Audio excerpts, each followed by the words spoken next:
Hello world, I am Curtis Simpson, and this is Jectives Typography News number 53. Today is Tuesday, May 5th, 2026, and per usual, I have plenty of typography news to get into for you today. 3 new releases, 3 deep dives, plus an upcoming event from Adobe, and new insights from the Commission Studio director who created the new Lacoste logo, new insights into that visual identity update. Let's just get right into it. Let's get into that first story with Lacoste. I'm going to switch my screen here and we will get right into this. Not going to waste any time. After last week's 2-hour episode, I am on a mission today to get this, rein this back in. So last episode in number 52, we talked about Lacoste's new visual identity. There weren't a lot of details. I showed you some of the press image or the press release images that they released. But I reached out to I reached out to Commission Studio, the agency that was in charge of this rebrand, this brand update. And just a refresher real quick, here is the old logo on top with the sans serif. And then here is the new logo on bottom done by Commission Studio. I had mentioned this was going to be slowly rolling out across different touch points, different stores, locations, countries, things like that. So I was excited to see this in person. Haven't seen it in person yet, but I did reach out and get some more insights into this because I wasn't sure if this was a full typeface or what this was. You can see these are 2 of the official press release images from Lacoste. But I do have a quote here from Christopher Moody, director of Commission Studio. So this is what we're mostly going to be looking at. Can we get everything on screen at once? Yeah, that looks good right there. I did take out the niceties, but this is a direct quote from our email conversation. Christopher Moody, design director at Commission Studio. I had asked who made the logo, or who made the word mark. Was it a full typeface or was it lettering? If it was a typeface, who designed it? Did they team up with a foundry? That's where this gets into. Christopher says, what started out as custom lettering for the word mark soon turned into a full bespoke typeface for Lacoste, all created by Commission. That's Commission Studio. Linked in the description. Like all the stories, linked in the description. Nothing sponsored. Nothing ever will be with Typography News, at least by the people in the industry. All created by Commission. The last logo was created during Christopher Lemaire's tenure at Lacoste a long time ago and very much reflected his minimal and modernist aesthetic. That's this one up here. However, the brand now wants to get more in touch with its French roots, and so we took influence from many archival sources to inform the new typeface, but in particular, work from the French designer Georges Peignot. Hopefully that results in a word mark more in tune with the brand's French sensibilities and perhaps a little closer in spirit to the crocodile. So that's it. Those are the insights. Yes, Commission Studio did create the word mark themselves. It's a custom word mark that turned into a full typeface. So it's going to be, I'm pretty excited to see the full typeface get rolled out because as we saw right here, you can see they're still using the old typeface that very much matches that old logo up here. So I'm interested to see how they play around with this new typeface. It looks like it's a very well constructed, transitional-ish. Yeah, somewhere in the transitional and traditional old style typeface. It's hard to tell without the lowercase what's going on here. It looks like it's got a pretty vertical stress on it, so I would expect it to be pretty modern, but they are saying that they are building off of from the archive of French type designer Georges Peignot, who is very famous. So that makes sense. Pull back into French. And like I said last week, I think this is very fitting for Lacoste. I understand if we look at the old one, that feels very sporty. It feels very tennis. I get it. Rene Lacoste, well, it was the crocodile was a tennis player, but I just think in terms of the polo, in terms of the brand at this point, the serifs match much better. So those are the insights. Gonna move on, but thank you, Christopher Moody, for the insights on that one. Next up, we have an event from Adobe. Let me let this load while I grab a drink of water. I'm gonna go ahead and take my face off so I don't miss anything. I'll see you guys at the end. There we go. So this first, or this only event is coming from Adobe. It used to be the Behance event. It started out as 99%. It turned into 99U. So this is Adobe's 99U conference. It is going to be hosted in New York City, but it is also free to register for the online event. So you can see if you want to go in person, $350 for that. But you can live stream this for free for $0 for free. So it's going to be taking place on June 4th, 2026. I have tried to register, but it doesn't work for me. I'm assuming that you're actually going to be able to just watch this on YouTube, because when you go through this, that time, yeah, look at that. This time it actually worked. Maybe because I had my VPN off. So I will be doing that after the live stream, just to make sure. But I always put in a burner email. Oops, there's my real email. I always put in a burner email because they are going to send your information to anyone and everyone that they can. In my experience with these types of events, they share them with everyone else. Maybe not necessarily this event, but it's Adobe, so I would expect that they will be marketing to you if you do give them your email. I already have an Adobe account, so I don't think it's going to get any worse for me, but you can see some of the lineup of speakers here. Go ahead and slow scroll through this for you real quick. Sagmeister is going to be there this year. And there we go. So they do have a bit of a schedule here, but I noticed that it's not entirely filled out. So some of them say talk title to be announced. But it does look like the speakers are pretty well set, and then the lineup and things like that are set up as well. Just a one-day event, but you know, these things are always worth checking out. And if you're just watching the live event, you know, it costs nothing. Just register or look for it on YouTube on June 4th. I'll mention this again when it gets closer, like whatever episode is right before this event, I'll go ahead and mention again. But if you do want to register, this is linked in the description, and I would recommend doing it. And just use a burner account if you're worried about like hide my email type thing, if you're worried about getting marketed to. Let's get into some new releases. Our first one here is coming from Remedy 667. I'm going to let this load real quick. There we go. Okay, so before I get into this, I'm going to try and pay better attention to chat. Jim Girth and Raquel are both in chat. Hello. Good to see both of you. Just getting into new releases. So I'm not sure if you guys caught the first couple stories, but we are doing 3 new releases, 3 deep dives, and this is the first one, Remedy 667. I have brought up Nick's designs before. He specializes in horror typefaces, and he has hundreds of them. He has a bunch of free ones, but this one is paid, and it is very affordable at $13. The thing that I thought was cool about this one is that it's like an old school layered typeface. And it's got a great zombie aesthetic to it. So I'm just going to zoom in on this as much as I can. Let's go ahead and make this as big as we can. And let's go ahead and get something in here that's worthwhile. Subscribe to Jectives. So this has 8 different styles. It's got Roman and italic. So it's got 4 different styles for each one. But when I say like old school layered, there's your regular right there. And it does have, you can see it's got 3 different E's right here. It does have alternates. I don't know that every character has 3. It looks like all 3 of those A's have 3. There might actually be 3, which makes this even a better value at $13. I kind of expected this to have 2, but it looks like some of the characters have 3. It actually looks like, yeah, some of them do, some of them don't. This R only has, no, this R actually has 3 alternates too. I'm gonna have to talk to Nick this week and see, but I know display fonts aren't for everybody, but this one's pretty cool because it does have regular, it has heavy, so it's got a bolder weight there. And then it's got charred, which is this really distressed version. Can I zoom in even more? We don't want to break it too much. There we go, right there.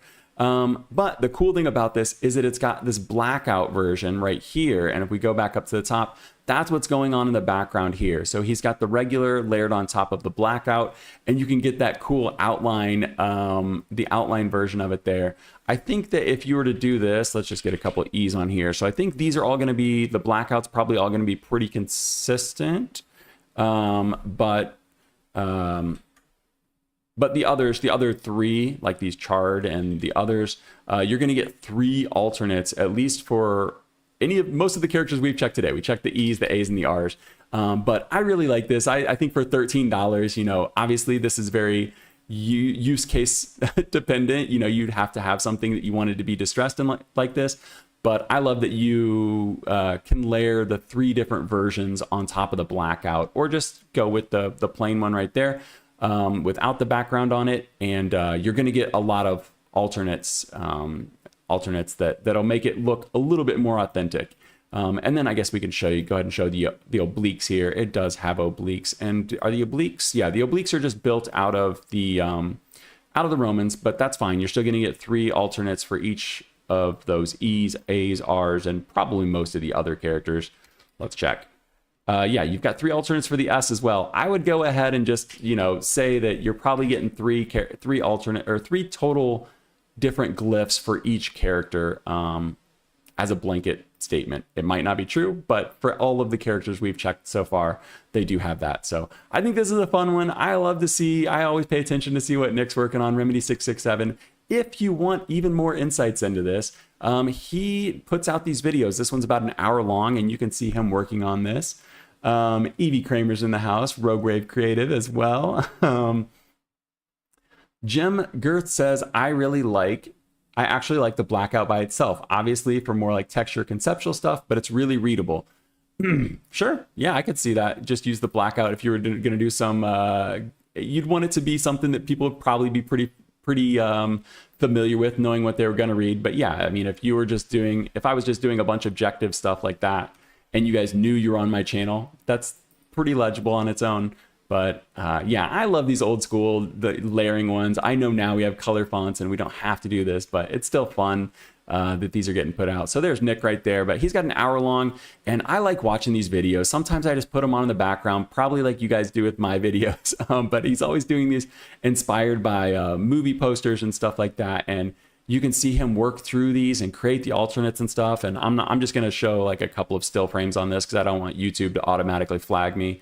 But he's got some chapters on there. It's pretty fun to watch in the background, and you know, just absorb while you're doing something else. It's kind of like you know, do something creative while you're watching somebody else be creative. So that was Zombie Vengeance. Zombie Vengeance by Remedy667. Next up, we have one from DualType. So this one here is from DualType. It's called Galera. I think it's pronounced Galera. And as the name implies, it is a fresh interpretation of eras, ITC eras. So eras existed before ITC made it, I think. Maybe I shouldn't say that. I know there were some other versions of eras. Let me check fonts in use real quick. Yeah, it was created before ITC. ITC made a version in the 70s, it looks like, but it was made in the 60s. So this is Galera. It is a fresh interpretation by Jen Ramirez of eras. And I am going to reach out. I definitely want to do a deep dive on this one. I do have ITC eras, so I'll be able to compare these. It's not supposed to be a revival. It's not supposed to be like a one-to-one. It's basically an evolution of eras for 2026 and a reinterpretation and looking at this again. Since I'm going to be looking at this next week in a deep dive, or maybe on Friday for a deep dive, I'm not going to get super into it right now, but it does have 9 weights. It's variable. We could check the price real quick, I guess. It looks like it's going to be full family. Looks like it's $280. If you want the full family with the variable, it's going to cost extra, which is strange, but we'll talk about that next week. But the thing that I like about most of DualType's releases is that they put out a journal article for it. So Jen put out this article. We'll be looking at this, and I'll talk about a little bit more. But he's got a very personal relationship with this from his childhood in Mexico and the sign painting that was reinterpreting this typeface eras, even back in the 80s and 90s. The France World Cup here, using it in the word mark. And yeah, this is just kind of his internalization and recreation of it. He got rid of some of the cup serifs. It has more characters. The current available options don't have a lot of the characters that you'd want in a typeface in 2026. So he's made kind of, probably the best version of it that's going to be that you're going to be able to get your hands on. But we will do a closer look at this next week. Let me check chat real quick. Jim Girth says, I've seen a print in an exhibition recently that was physically printed and intentionally used too much ink to create similar effects. Oh yeah, for like the blackout version of Zombie Vengeance. That's kind of cool. Jim Girth says, I might just post a photo of that in the community later. Yeah, go for it. Community's open. You can post anything in there you want. Raquel says, beautiful A. I agree. That's a beautiful A on there. One of the signatures of eras, you can see it right up here. I wasn't super familiar with eras, so I love when I find a typeface. I'm sure it's one of those, sure it's a typeface that I've seen before, but I love when I come across a new interpretation or even a revival of a typeface that was popular at one time. You can see it right here, communication graphics, that was popular at one point in time that I'm just not familiar with. There are so many typefaces, it would be impossible to know every one of them. So I'm pretty excited for this one, and I'm happy to have the seed planted about a typeface that I wasn't super familiar with. But yeah, I agree, Raquel. The A is beautiful. Let's get into this third new release. This one's going to be from Sudtipos. Per usual, Sudtipos doesn't put a ton on the webpage. And also, I'm going to slow scroll through this through a couple of times. Anytime that I've reached out to them about anything, I haven't heard back. So I would not expect to see a deep dive on this, though I will reach out just in case. But this is seemingly a well-crafted high contrast type design. It does have a really tall X height on it. So it's going to have a friendlier voice than, not quite a formal voice to it, but that's pretty nice. This is Chimango from Sudtipos. Forgot to say the name there. But it is, it's going to run $65 for the full family on desktop, 6 weights. So I think for what we're looking at here, I think that's seems to be appropriately priced. It does have, I can't show you them, but if you see these little icons right here, it looks like it's got 5 stylistic sets. And we can see some of the ligatures in here. So it does, like I said, it seems to be well crafted. There's not much to play around with. There's not much that it says. The description of this is pretty generic, unfortunately. But it's a nice looking typeface. That's about all I can say about this right now. This is Chimango from Sudtipos. High contrast. Looks nice. I like the this pretty strong stress that you're seeing on like the E's, the O's. It's got some interesting shapes. The lowercase e's here, like I said, it's interesting high contrast typeface. But I think as far as this channel goes, I think this is probably all we'll see out of it. I guess I could show you the different weights of this. So this is the bold. This is extra bold. These are a little bit out of order, so bear with me. There's the light. Yeah, the light's very light. I mean, you can see much more of the calligraphic influence when we look at like the very, very light one right there, especially in the C there. Let's go ahead and look at the regular weight. It's a nice looking typeface. Jim Girth says playful with the backward tilted. Oh, sorry. Jim Girth says playful with the backward tilted axis. Looks nice. Yeah, it's very it's very tilted, isn't it? I like it though. The E's in here, that capital B, you can see it in those bowls there. It's fun. Like I said, I'll reach out to them, but Sudtipos has not responded to any requests for comments or review license in the past. But this one's Chimango, and it looks nice. Let's get into some deep dives. I have 3 deep dives for you today. These will not come as much of a surprise for anybody who's seen the last few episodes because I've announced all of these. Hopefully this one loads. If not, we'll just go ahead and hop into Affinity. Let me close out. I've got some stuff open here that doesn't need to be open. This one's for my microphone. Okay. Jim Girth says it'd be interesting to see a variable font where you can tilt the axis smoothly. That would be kind of cool. I think, have we seen that before? I'm not sure. Something makes me think that we have seen that, but maybe I'm wrong. Maybe I'm wrong. Okay, this first deep dive is from TipoType, and it is Signat. Once again, this is an affordable, nice looking typeface.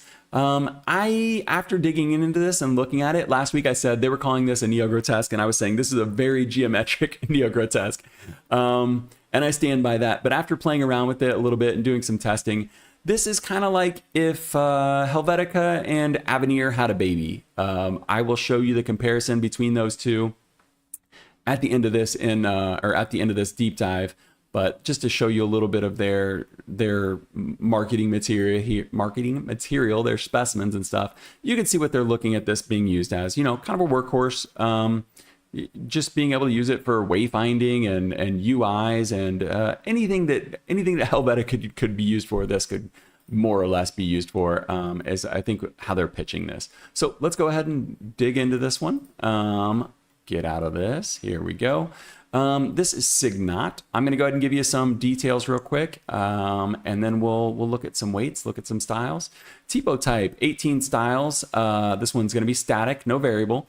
518 glyphs, 25 OpenType features, 287 languages. You can purchase it from the Foundry, but I did put a note here for myself. Adobe fonts are possible in the future because TipoType is on Adobe fonts. So if you're patient, you might be able to catch it on there. Full trial. I have a little star right here, a little asterisk on that because on the website it says the trials are limited, but in my experience, TipoType has done full trials, which this does appear to be.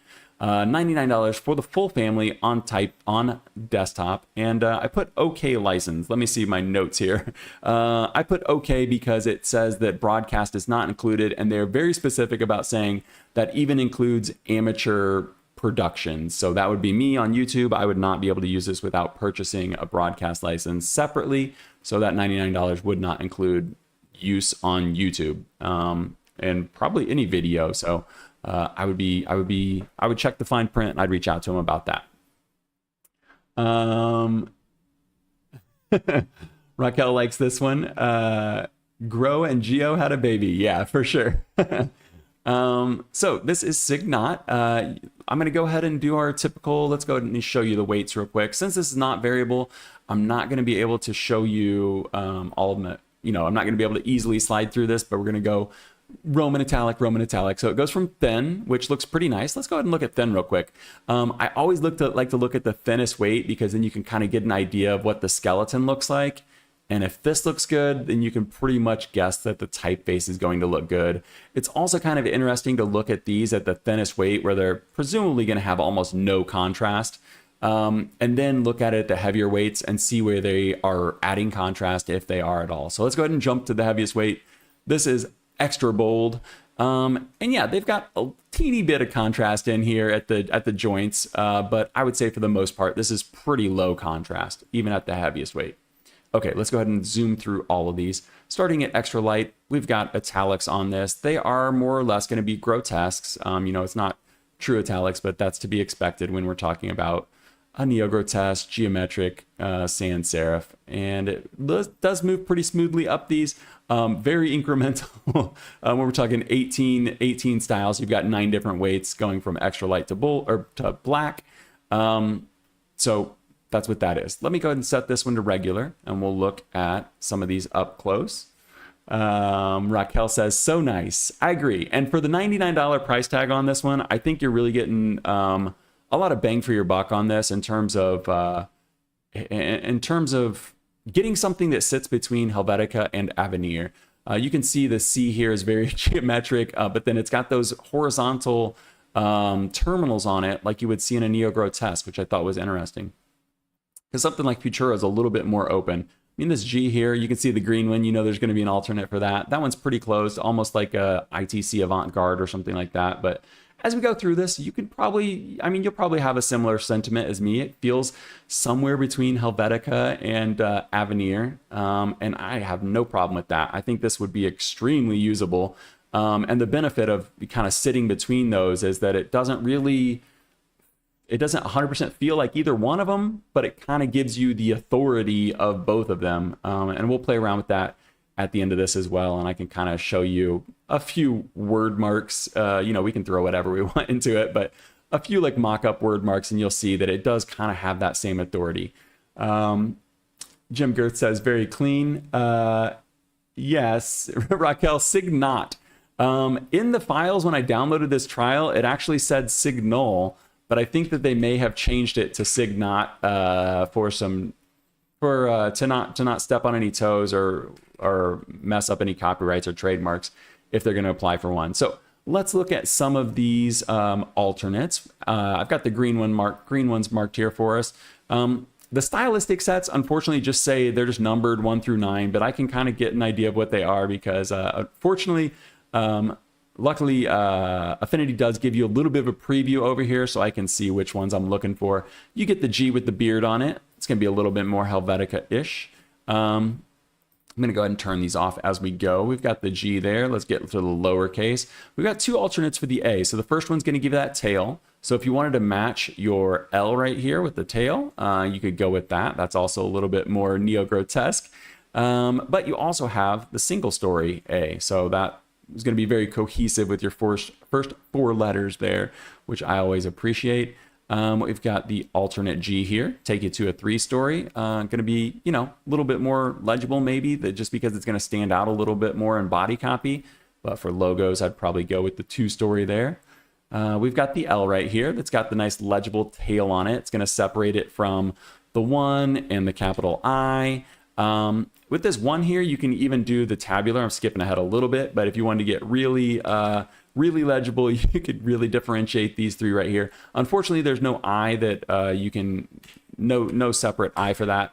But if you wanted to do something a little bit cleaner, a little bit more typical, we could get just the straight stem for the L there, which it looks great when you're trying to like get these things nice and tight. If we are going with the traditional one here, you know, it's going to bump it out. It's just, you know, it's never going to look quite as nice.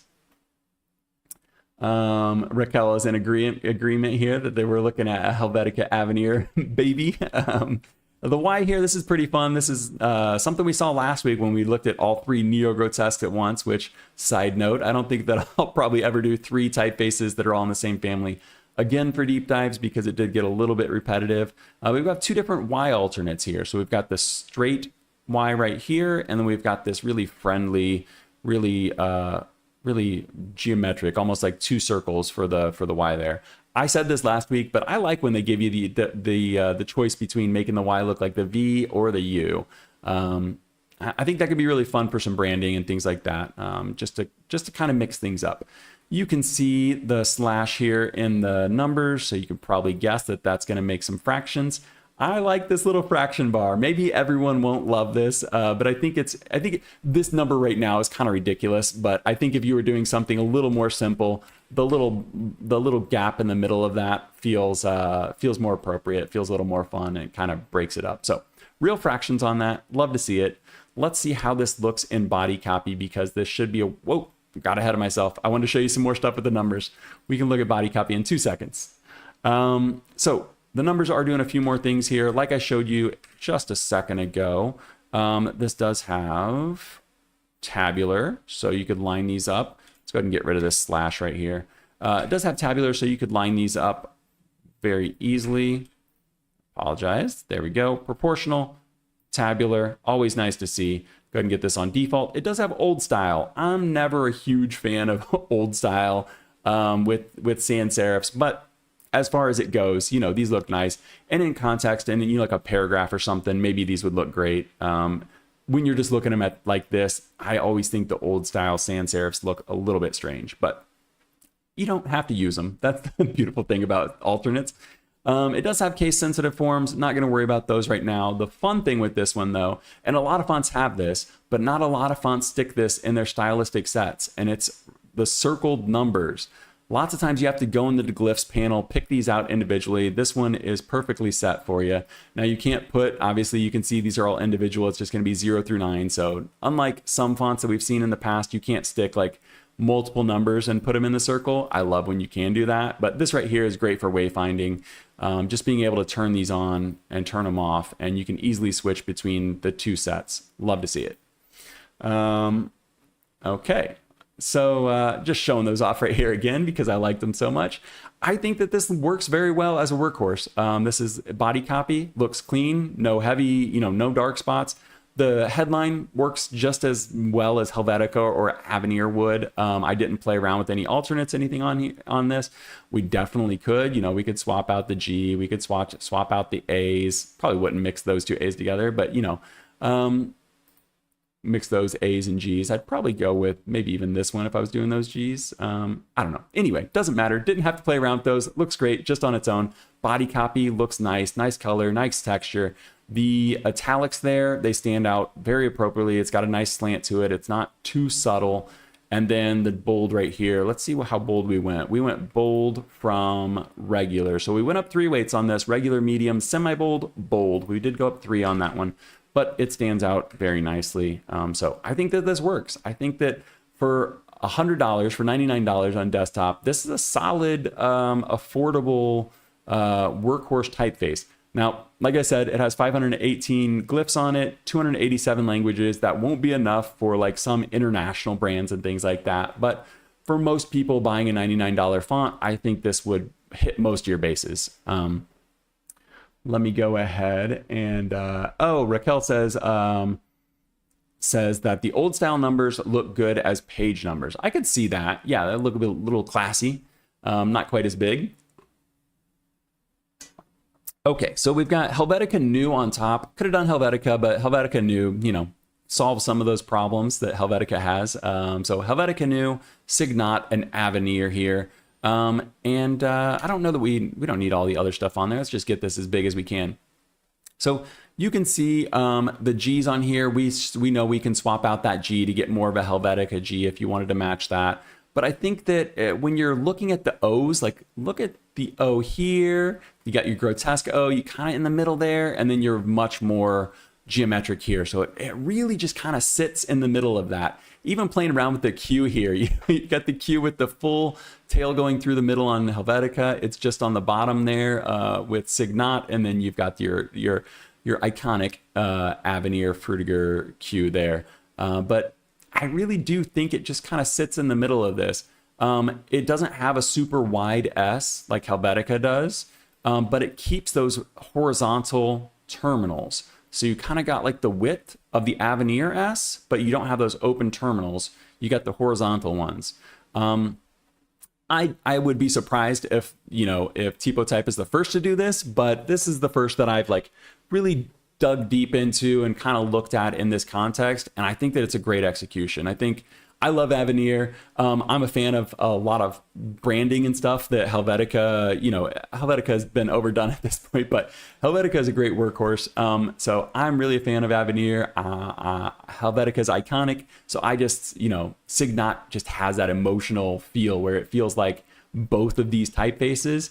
And, even if we look at the A here, you've got kind of that S in the middle of it, like Helvetica's got, but then it's got the straight leg on it, the straight stem on the bottom of that, closer to what Avenir is doing. Avenir actually has a little bit of a flair, a little bit of a kick to that, doesn't it?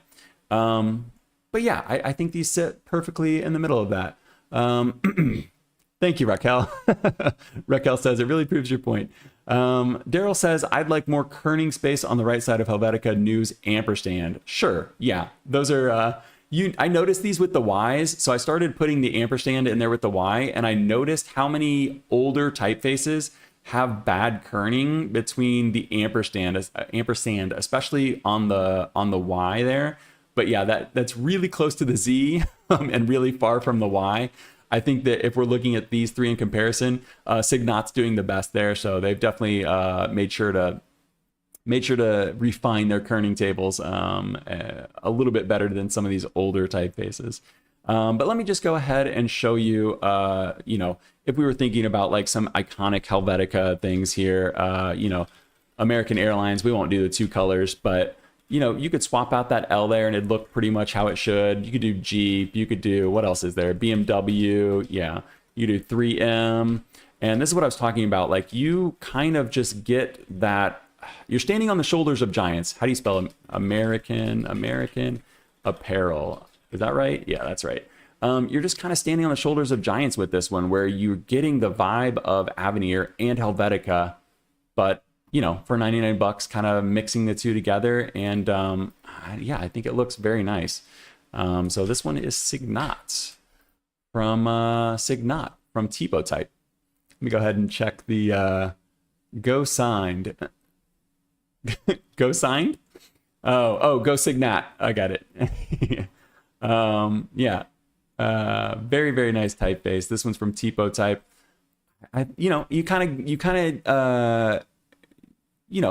affordable. You're going to get what you get. There's not a ton of alternates, not, a bunch of language support and stuff, but I think that it really does hit the bases for the price tag. And I think there's just a little bit more than meets the eye. So when I first looked at this, I wasn't comparing it to anything else, but when you look at it next to those two giants, Helvetica and Avenir, I think that it does fit nicely between them. So let's go ahead and move on to our next one here. This one's coming from Ashcroft. Or no, coming from Peregrin Studio. This one's called Ashcroft. I'm going to get a drink of water. As we go through these, they're going to get a little bit crazier each time. So we started out with the most sober of typefaces. This next one here we looked at on Friday. It is Ashcroft from Peregrin Studio. And everyone seemed to like the ampersand on this one. But this is kind of an engraved typeface. I said they were looking back at typography from the early 20th century, and they've got a few examples right here. Can't zoom in on it any more than this, but I copied this reference right here, and we're going to look at it compared to Ashcroft at the end of this. But yeah, it's a nice looking typeface, and I did reach out and ask for a review license on this one, and Tom was nice enough to supply me with one. So shout out to Peregrin Studio for supplying that review license. But we looked at this last week on this page, so I'm not going to spend too much time on it. There's that ampersand that we all like, the ET on there. Boom, right there. We'll look at that in just a second. But I think it's a nice, it's just a nice, classy, flared serif that kind of takes the proportional inspiration from sans serifs. So let's go ahead and let me get to my pages. Ashcroft. This one is variable, so let me go ahead and give you some details on this before we get into it. You can see it's got small caps on there. Peregrin Studio, this is from Tom Anders Watkins and Ellen Watkins. 8 weights on this one. It's variable, so I say 8 weights. There's no italics on this one, but I would love to see it expanded into italics one day. I think at the end of this, you will want the same as well. 524 glyphs, 24 open type features, 297 languages. You can get it from the Foundry. They do have a trial, but it's limited, so that's why I went ahead and reached out for the review license. Once again, we're in a fairly affordable price range here if you're using this for some branding or something. 198 pounds on this one, and standard license. Standard license means desktop, web, and app. So this is Ashcroft, and let me check my notes. Okay, let's go ahead and look at the weights first, because I'm going to go ahead and zoom in on this right here. Now let's go ahead and keep it all on the screen. I don't know why I always change my mind. So we've got weights. This one's going to go from extra light all the way up to black, but let me go ahead and show you the interpolation between these. Hopefully we're getting it pretty smooth. You can see the light is pretty light. Let's go ahead and slide this slider. Pretty nice interpolation, getting a little screen tearing, but that's probably on my end and not necessarily on the font's end. Let's go ahead and look at the super heavyweight real quick, just to give you a quick glance. We'll go through the regular weight A to Z, but I want to give you the heaviest. This is black. And then I'll give you the lightest in reverse. So this is extra light. Extra light feels very traditional, feels very engraved, feels very much like what you would see on the cover of some of those old books that are on archive or the Internet Archive. So let's go ahead and set this at regular, and we'll do an A to Z on this. But it looks pretty nice. The one thing that I liked a lot last week were these sort of notches, the way they're doing those joints. So I just want to point that out before we get into it, because that's one of the key characteristics in my opinion. Jim Girth says, weren't there italics on the website? There are italics on the website. Let me make sure that I didn't. You are 100% right. Let's pull up font base real quick and let me see if I didn't turn them on. Yeah, because they have really nice italics on here, don't they? They've got swashes. Yeah, we talked about this last week. All the nice swashes and the small caps. Good call. I'm not, maybe he didn't send them to me. Ashcroft, or maybe I didn't turn them on like a giant dummy. Look at that. Okay. This one's going to be a little bit longer. Let's look at these italics. We're going to have to pull out the swashes after this as well. Jim, very happy that you're in chat right now because I don't know how I missed that because we 100% looked at that last week and I even noted how nice they looked. Let's find this in italic. There they are. Let's see if it's got an italic slider. No italic slider, but that's okay. We can hit italic right here and then we can do the slider right here. So italic, super light. The small caps are looking really small. I did have a problem with the small caps, so I'm gonna have to check on these. Those might be not be real small caps right there, but I'll get into that in just a second. But yeah, this looks pretty smooth. Ignore the small caps for now. Let's look at this light real quick. I have not checked out the swashes and stuff on this, so we're gonna be getting a real live reaction. But yeah, we've got true italics on this. Very pointy. These are some very, very pointy serifs. Were they that pointy on the regular? They weren't, right? Let me get the regular version of this. Just do a light. Okay, so they've got the flared serifs here, and they've even got kind of like some blunted tips on this. This is the lightweight, so let's go light italic. Wow, they're getting really sharp with the italics, aren't they? That's interesting. Huh.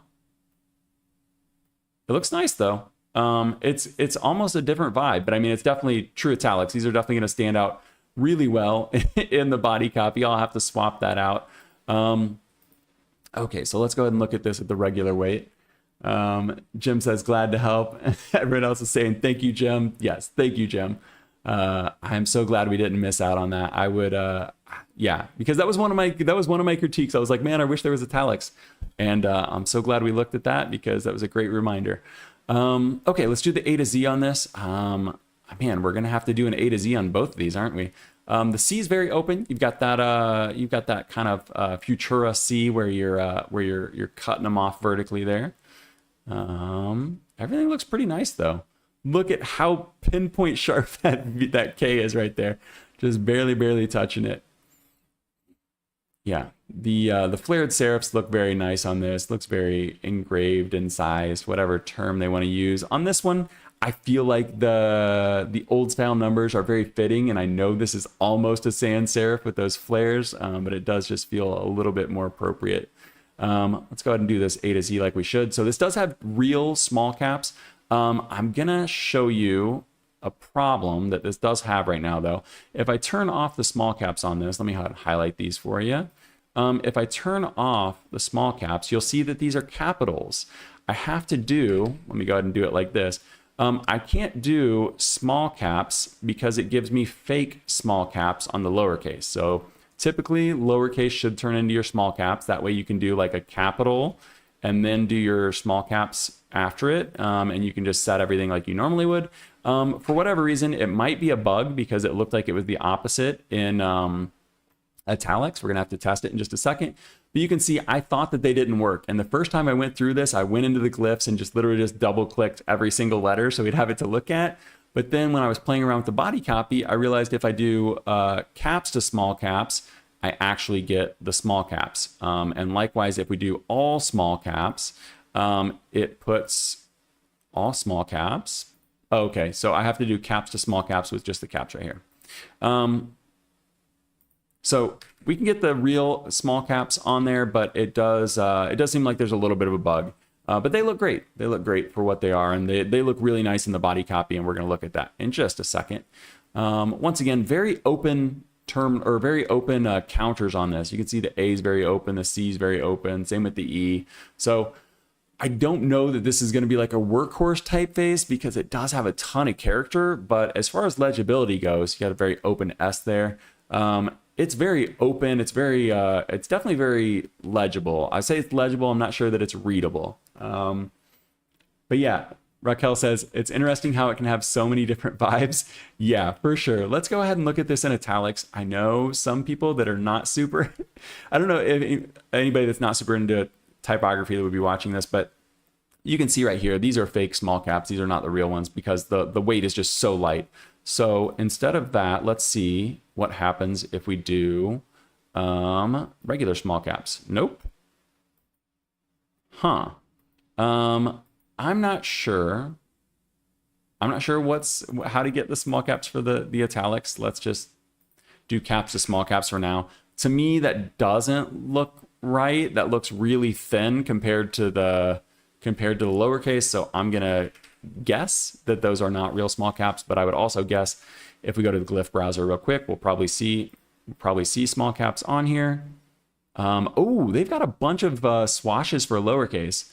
Maybe there are no small caps for the italics. It doesn't look like there are. Okay, so small caps only exist on the Roman, not on the italics. Good to know. We're gonna have to, let's just delete this line. No, I don't want, I wanna, hold on. Because I don't wanna mess this up in case we wanna go back to the Roman. I'm just gonna duplicate this page real quick and we will delete that line so we can look at all these swashes. Boom, okay. Let's go ahead and get rid of the numbers. Let me just show you real quick. This can do fractions. I always like to show it. I don't know if anybody cares. Real fractions, there you go. Very nice.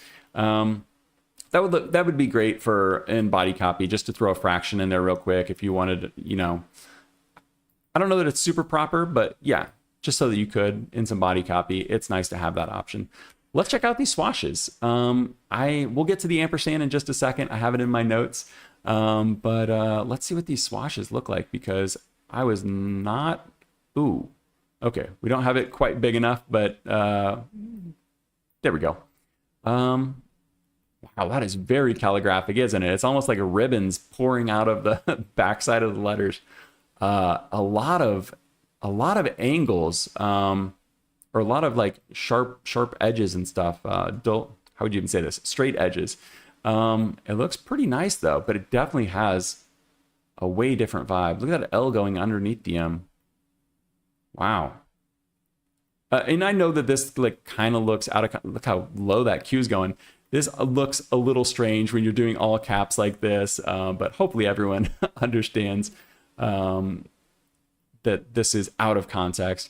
We've got a lot of ending, what would you say? Final letters. So what ends with an A? I can't think of a word that ends in an A right now. My brain is broken. But you know, if you were doing the end of it like that, obviously you wouldn't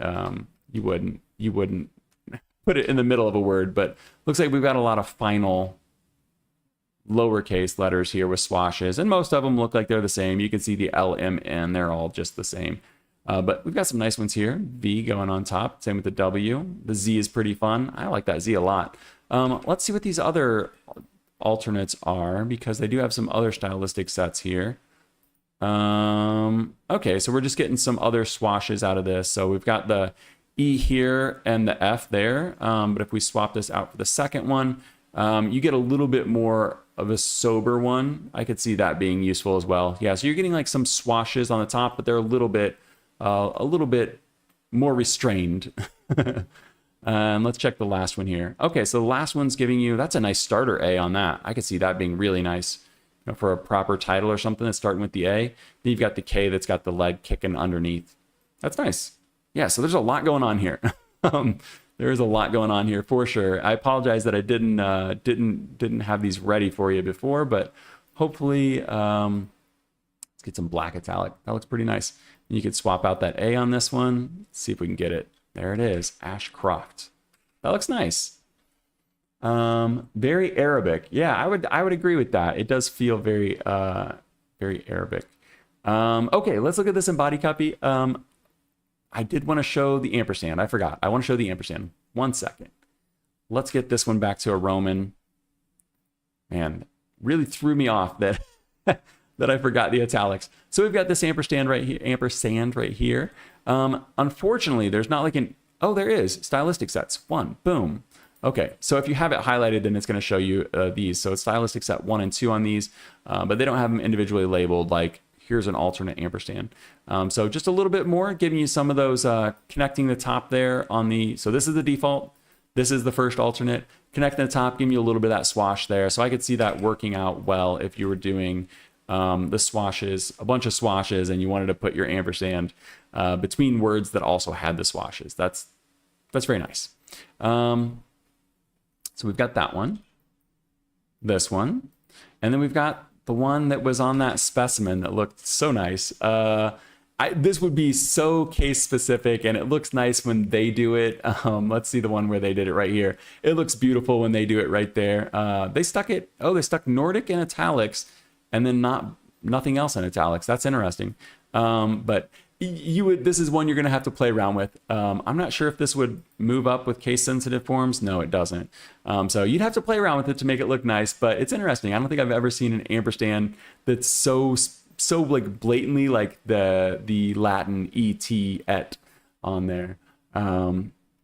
Ashcroft, looking good. And you can see I liked it so much I threw it over there, put a shadow on it, long shadow.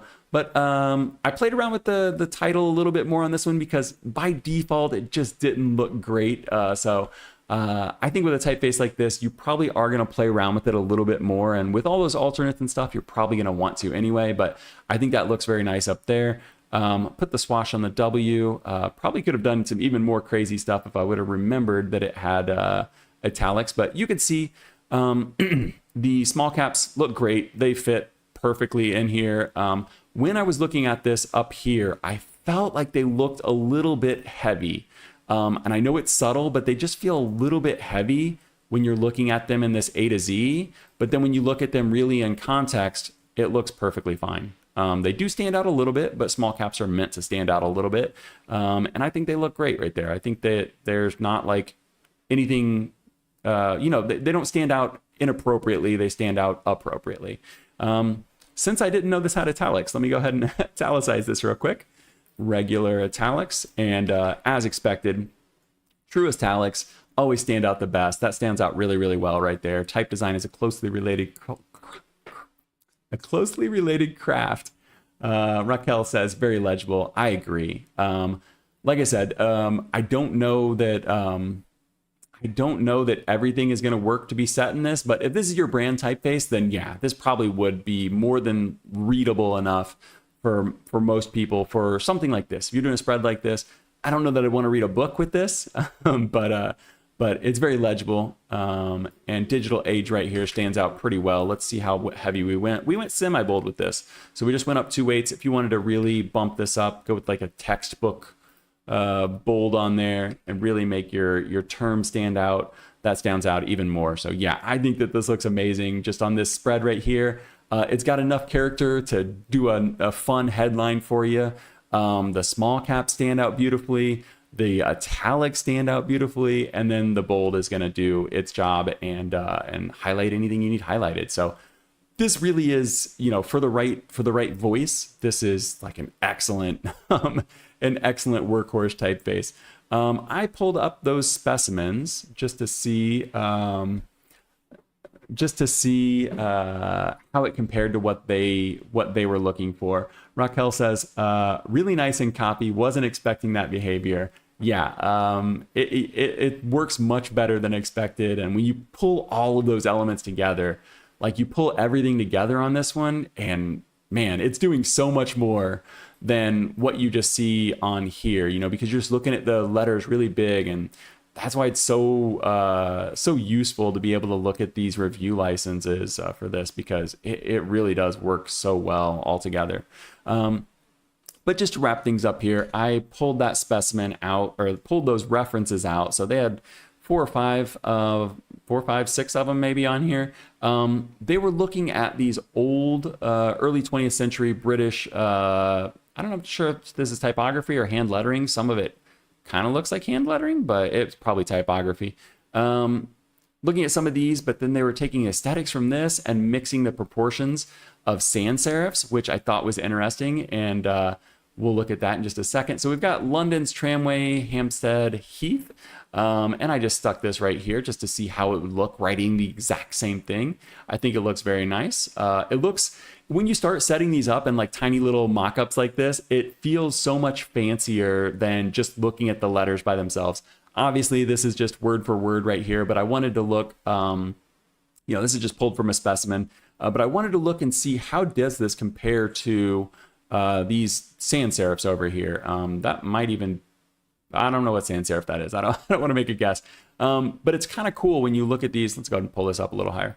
It's kind of cool when you look at these like top and bottom side by side like this, because you really do see a lot of those same, a lot of those aesthetics and a lot of the DNA from that sans serif, particularly in the proportions that you might not like intuit when you're just looking at this on its own, but it really does match up well with that reference right there. So I appreciate that they included that, because it does give some insights into the creation of this. And the last one here that I typed out was also the sans serif, the Palm House New Gardens.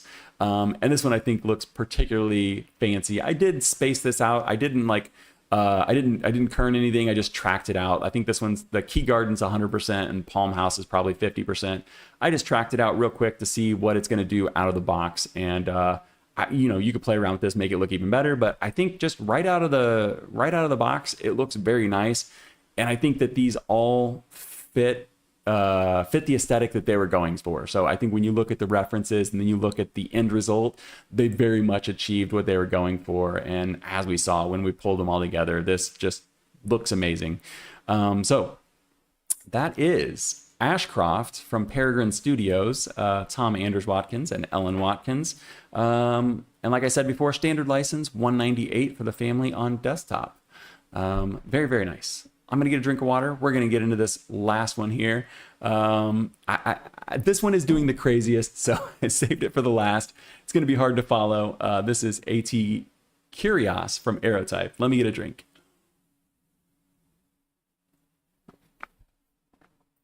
Okay, so I'm going to pull up the website real quick. Going to pull up a couple of these websites and a few other things. Let's just pull up everything. Let me pause these as we open them. There is Steven right there. So I opened up some of these last week, but I'm going to go ahead and do it again. This started out as a future font. So this is another reason to invest in these early future fonts if you want, because the price does go up as the typeface gets developed, but it's reached its final conclusion. And, now the price is what it is. But if you had purchased it when it was in like beta for whatever that price started out at, you would get all of the updates for free. And now you would have this insane typeface. Of course, it's hard to know if they're actually going to get it to a place that you're happy with it or not. But so, make sure it's worth it for you in the place that it starts. But this is a really cool one. You can purchase this from Future Fonts or from TipoType's website. So I pulled this up so we could see the inspiration once again. Just as a reminder, this was designed based on a typeface or some typography, some lettering that was found on a tombstone from the Greenwood Cemetery in Brooklyn, New York, that was carved in the late 1800s. I've also linked in the description this playlist right here from YouTube. Steven from TipoType does a lot of work out in the open. He does live streams. He does uploads like hour-long videos. Let me zoom in on this a little bit. And this is all of the stuff from Kyrios from the last 4 years. So this is 4 years in the making, it looks like, but it specifically is looking like he's been hitting it pretty hard for the last year and working out a lot of this. The video that I think is most interesting is this one right here. I don't think that I specifically linked this. I think I linked just the full playlist, but this one here is the Type Tonight NYC from November 5th, 2025. This one's just 13 minutes long, and he kind of goes through the creation of this, where he was at this point in time, what was that, 6 months ago? That's the one that I watched. I peeked in and out a few of these, but it's the second to bottom here, AT Kyrios Type Design Talk at Type Tonight. So I think that's worth checking out if you like this typeface and you want to hear a little more from the designer himself.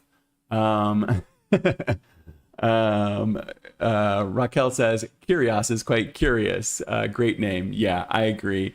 I think he even points out something. I think he calls this curious up. Oops, that's Ashcroft. I think he calls it curious somewhere up here. Kyrios is curious, slightly psychedelic black letter family. Okay, let's go ahead and get into this. There's a lot going on with this one, so this one's going to take a minute, but I think it's worth the time. Let's start out with the details, and then I'm going to try to do my best to show you everything that this font can do, which it's a lot. So like I said, this is from Aerotype, Stephen Nixon. 15 styles on this one. 15 styles? Yeah, 3 optical sizes, 5 weights. It is variable. Both of those axes are variable. So we're going to have variable optical size, variable weight, and it's really cool. 1,420 glyphs, 1,420 glyphs, 32 open type features, 289 languages, which is pretty great for a display typeface like this. Like I said, you can get it from the Foundry or the Future Fonts. It does have a full trial, which is amazing. So I downloaded the trial from Aerotype. Not sure if Future Fonts also has a full trial, but full trial on this. That's what we're looking at today. $195 for the family, and I put almost inclusive license because typically I would put like all inclusive license, but I wanted to remind myself almost inclusive license. If we look at, we'll just do this on Future Fonts because it's a little bit easier. Get desktop, web, and app when you buy this from there. But you need to read the fine print because it does not include video, and it specifically states no YouTube. You need to buy a YouTube or a video license to get this on YouTube. Similarly, no politics, religion, crypto, or NFT without permission from him. So there are a few restrictions, but for the most part, $195 for the family on essentially everything except, YouTube. I don't think many of you are going to be using this for crypto or politics. Yeah, so far so good. All 3 typefaces very affordable this week in terms of quality typefaces. Okay, I am going to show you the variable features real quick, and then I've got this kind of broken out in a little bit more of a manageable way. The variable, I did notice that the styles that they have available are just weights. They don't have the optical sizes as instances that you can actually click on. So if you use the variable, you're only going to see the 5 different ones. But if you're using the static, it'll be broken down into 3 different optical sizes like that. I'm going to stick on this because it does have 2 sliders. You have the optical slider right here, and it's going to go from text, standard to display. This is display. It's super narrow, super tall X height, really, really fun. But let's bring it back down and get it to the text size. A little bit more legible and stuff like that. There's some very interesting things going on with these optical sizes that's automatically changing it. But we've also got the weight here. Let's see what these are. This is going from regular all the way up to ultra. So you're getting really, really heavy there. I think you probably wouldn't use these super heavy ones at text sizes. So let's go ahead and bring this up to like one of these sizes, and you're getting into that classic black letter, almost illegible, just like line, especially with the lowercase. You'll notice the uppercase here, Lombardic uppercase, Lombardic capitals. You can swap these out. Let me check my notes because I wrote this down in an order that I think makes sense. Okay, so we're going to start out doing an A to Z on just the standard regular text. As a preview, there are alternate capitals on this, so it gets really, really crazy. I'm going to do my best to try and make sense of this. Let's look at the standard text size on this, and because this is going to be the most legible, so let's just start out with this one, and we'll go through these, and you can see how he's saying like slightly psychedelic on this.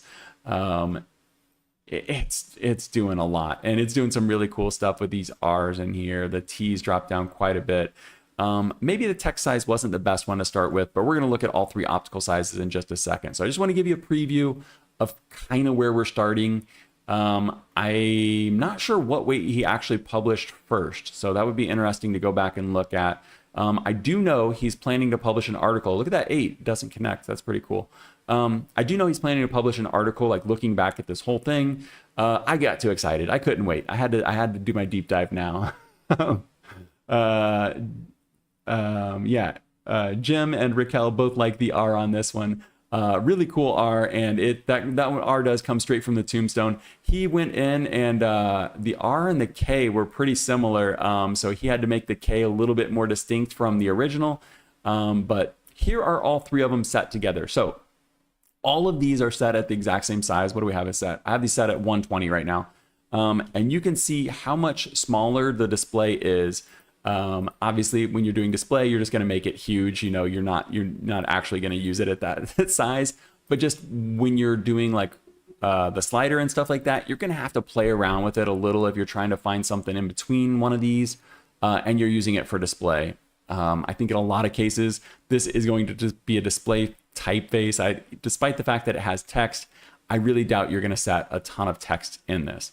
Okay, so these are the three different optical sizes we have.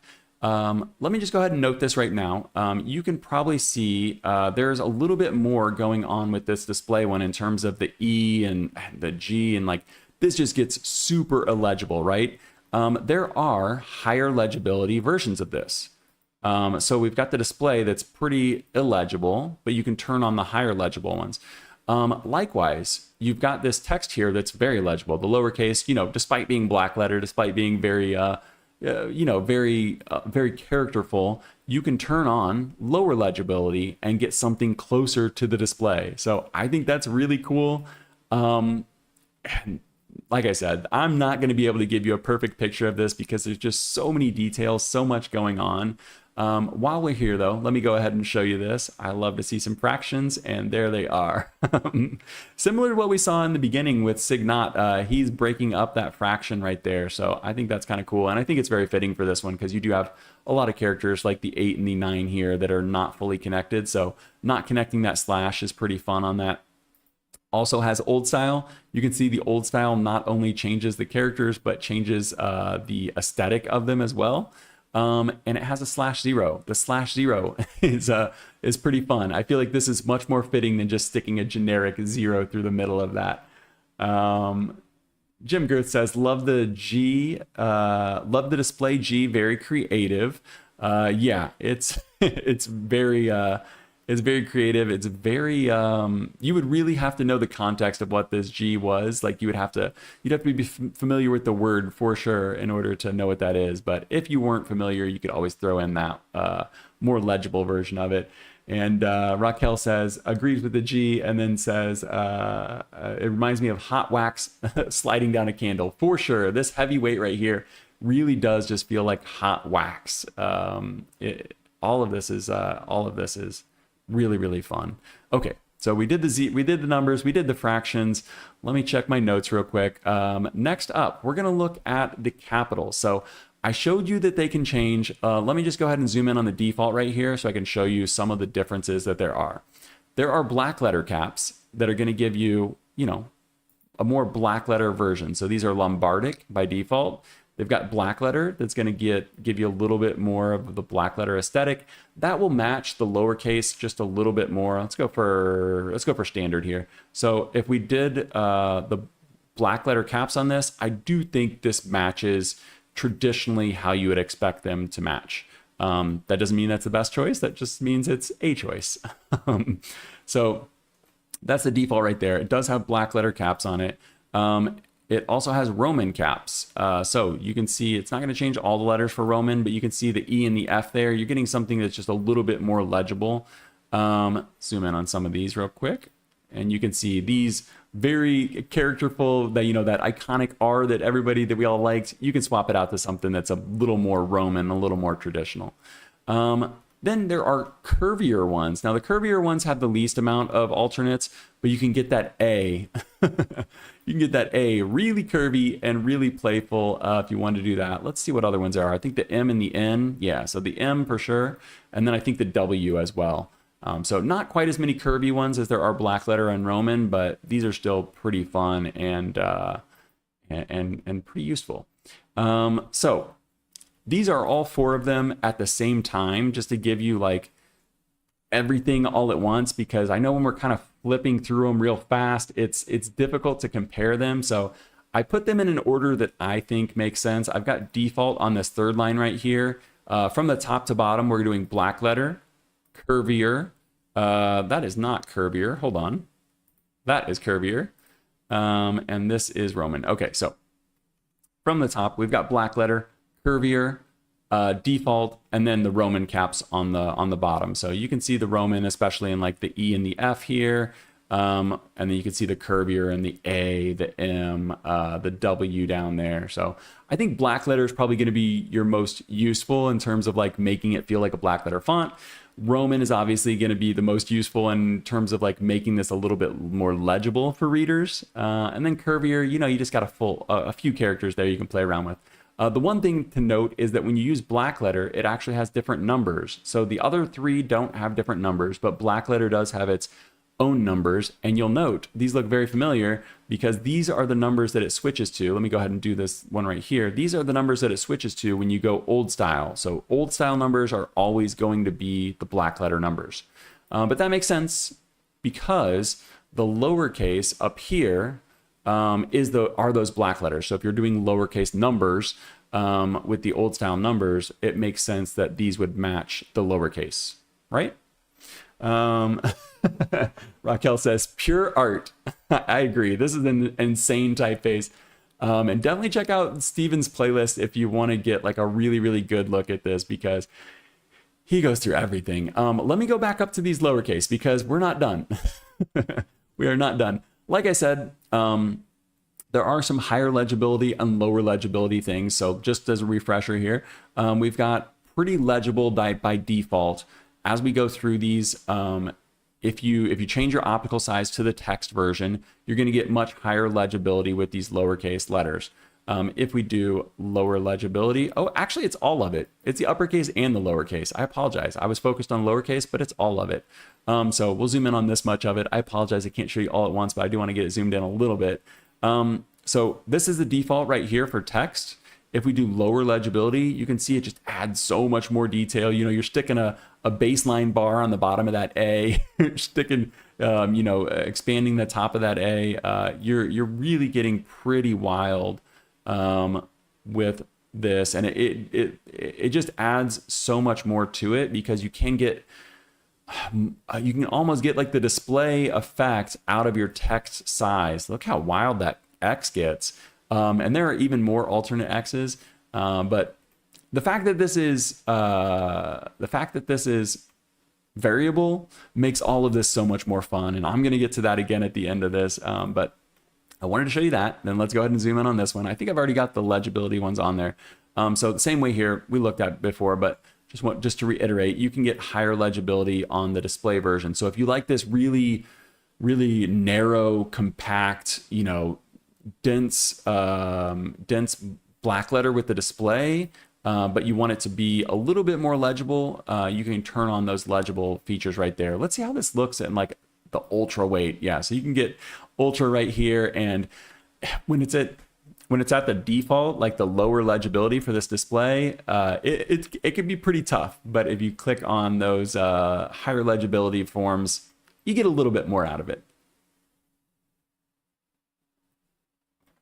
Okay. Yeah, so much depth for sure, Raquel. I'm glad that it puts a smile on your face. You could probably hear from my voice, I'm smiling as well. Let's look at these XYZ here. It also does the uppercase, but let's look at this in lowercase to start out with. There are decorative versions of VW. Let's go ahead and do all this at once. Let's just do all this at once and get the decorative letters on here. It's a little bit easier to see on some of these other weights. Let's not go with the most display one because it gets pretty tough. So this is the standard version right here, and you can see there are some decorative V, W, X, Y, no, not Y, but Z. And you're also getting some of these in the uppercase as well. So you've got that X here. You could get your higher legibility X like that, and then do your decorative X. But this decorative X is pretty wild. This must be like some historical X that I'm not familiar with, because I would not in a million years read this as an X, especially out of context. I would not know that that's an X. Like if I saw the word like X height written right here, I would not know that was an X. I would wonder what that character is, but it's still fun to have it. And if that is something that's historically accurate, then that makes even more sense as to why you would have that there. There's a lot going on here. Okay, the last thing is simplified Q. So let me get all of this back to like a normal state. Get rid of the decorative stuff. Okay, we got all the alternate, all the typical stuff. This also has ligatures, standard ligatures, discretionary ligatures. I apologize. I'm not even going to dive into those. But I want to show you this Q before we move on. So you can see all the Qs on here are pretty decorative. They're pretty nice. Got that little swash, almost like a tilde on the bottom of it. You can get a more simplified version, and it just gives you, just a small little tail on it. Going to be much closer to the O, so I don't think that it's necessarily more legible. But if you wanted to really pack these in tight, you could save yourself a little bit on that, on your leading. Yeah, a little bit on your leading. Or if you just want it to be a little bit more sober for some reason. This is not a typeface that I would try to make more sober, but if it makes it more legible, or you can pack your text in a little bit tighter, because you can see that this does hang quite a bit lower than all the other caps. So if you want to do really tight leading on it, I could see that being very useful. Jim Girth says, I've seen the X with a crossbar a lot in old German text set in Fraktur. That makes sense why that would be there. Let's go ahead and show it to everybody real quick. So this X right here, Jim's saying that he's seen in old German text. That makes sense why it would be included. I appreciate the insights. Let's see how this all pulls together. I'm going to get a drink of water. My throat's getting a little dry. Okay. Once again, it looks very nice in body copy. I don't think you're going to use it like this, but this is how the scribes used to do it. So this is how the Gutenberg Bible was. It was written in black letter. So why not? I think as far as black letter goes, this is incredibly legible. This is the text size. Let me see if I've got this set at regular. This is text size in regular. The color looks good. There's no dark spots. There's no light spots. The spacing, everything looks very, very nice. As far as a black letter goes, this is the most legible black letter I've probably ever seen, especially with this much character. Let's go ahead and add the bold on here. Bold stands out very nicely, going up 2 sizes on that one. The one thing I think you could do, there's no italics on this, but the one thing I think you could do is play around with this and, go to another optical size, and maybe you pull this in a little bit. And if you wanted let's see what optical size, we got 20, let's take this to like 24, 30 maybe, to get it a little bit tighter like this. And then obviously your weight's not matching. So that's what I was saying. You would need to play around with it a little bit, but since it's a variable font, you just bump this up from like a 400 to 500 maybe. And then you're getting pretty close to the same weight, but it stands out like an italic would. So I think this is a surprisingly versatile typeface in terms of being able to set some body copy here, because I do think that this type design is a closely related craft up here. I think when you're zoomed out at like body copy size, I think it stands out appropriately like an italic would. Obviously, it's not italic, but I think the variable features on this let you kind of cheat your way into it, and the bold stands out very nice as well. Yeah, you could try that as well. Jim Girth said you could try tracking out a little bit. That could definitely work as well. I think I've seen that done with old like monospace typeface and stuff. Let's set this at regular real quick. Set it at regular. Yeah, for sure. That's a great trick too. That I had not previously thought of when we looked at these. That stands out as well, and you're not looking at quite as compact as I made it there.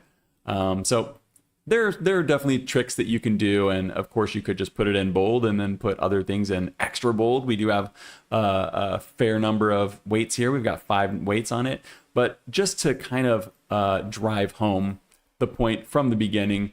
Obviously, very suggestive typography. I know all of you in chat here are already subscribed anyway, but it's just an easy fallback. Black letter caps, boom, they're going to match it much better. Roman caps, we don't have Romans on this one, those don't matter.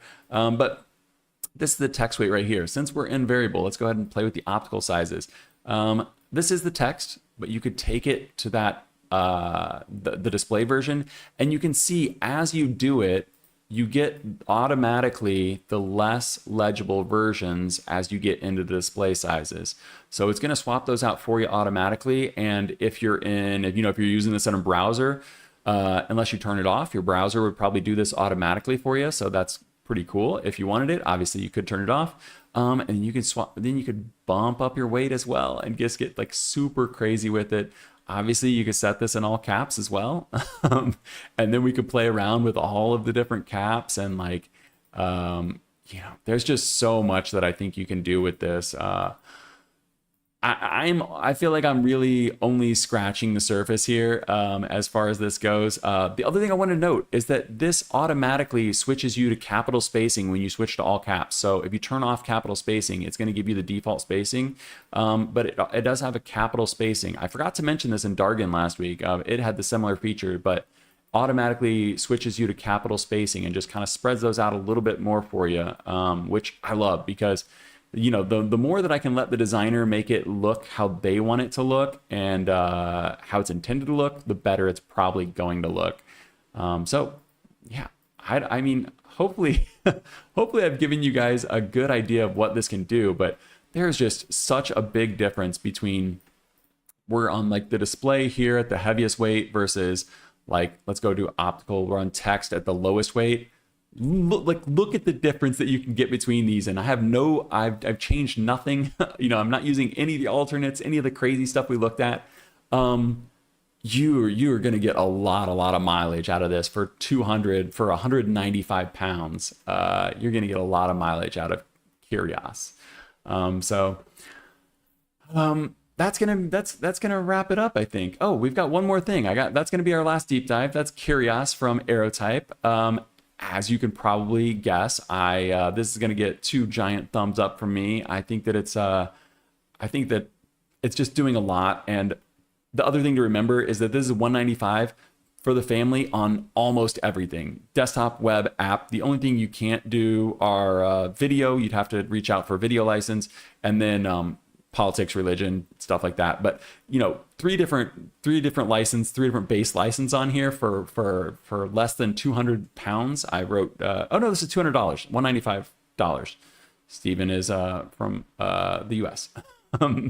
So $195, even cheaper. I think you're getting a ton out of this. And once again, it's just another reason to pay attention to future fonts. If you see ones that you like on there, because if we look back, what did this start with?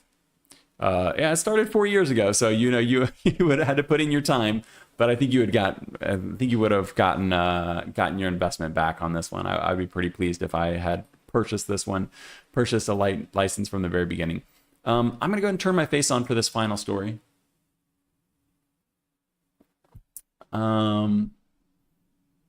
Okay. Raquel says 2 thumbs and 2 toes up. Ange Studio is corroborating that the X was done like this in older Fraktur or in Fraktur. Good to know, guys. I appreciate the insights. I do not know everything. I'm not an expert. I'm an enthusiast. Let me turn my face on while I try to get things set up here. Hello again. Just one last story here, and it is going to be a fun one to end on. It's been a while since we've ended on a fun thing. Typically we end up on, just finish on the deep dives. So this is where I originally saw this, typo.social. If you're not familiar, this is the Mastodon server for typography nerds. I do not know how to say his name. Anirban Mitra. I apologize. He has been posting all kinds of fun tools and stuff that he's been working on. He's been working on a forked version of Fontra. He's using AI to help him vibe code his way through it, but I think that he's doing a lot of it by himself as well. But he's forked a version of Fontra and is doing color fonts with it, which Fontra currently doesn't do. It does variable fonts, but not color. But I haven't reported on that, but he has created this color design studio, and so I wanted to give him a shout out where I saw it first, Mastodon. But it's this right here, and it looks very simple. Let me go ahead and find, I should have had this ready. I had it ready earlier. Let me go ahead and pull up a font for you. I'm just going to pull up Nabla because we looked at that color font last week. I apologize. One second. He does have some fonts that we could drop in here, but Nabla I think is pretty interesting, so I'm going to drop this one in. Do I need to choose it from here? Maybe I do. Whoops. 1 second. I swear it's fun. Google Fonts. Okay. Fonts main. I could search for it from here. Nabla. Okay, let's drop this in. Okay, there it is. Okay, so this is similar to what we've seen from like motion fonts and things like that. It's just a simple website that lets you play around with color fonts. Because a lot of apps don't let you play around with your color fonts. You can't download. Oh, you can generate your CSS. So browsers handle color fonts much better than desktop apps. We looked at Affinity's 3.2 update. It does a lot of color font stuff now, but it's still not going to do as much as the browser. So you can play around with this. This one thing we couldn't do is this variable axis that gives you an extrusion on this one, which is fun. And it also does the highlight. So the highlight's going to be kind of hard to see on there, but there's a variable axis for the highlight that's on Nabla as well. The fun thing that this website can do, it can show you all the different palettes and stuff like that, just like Affinity can do, but it's got two different animations down here, similar to what we've seen on motion fonts. So if we animate the main axis, that's going to give you the variable axis. So this is kind of fun just to see what a font can do. It's going to kind of go through the cycle of that. And then the other thing is you can animate your palette. So it's just going to go through the standard palettes that are on there and just kind of cycle through them.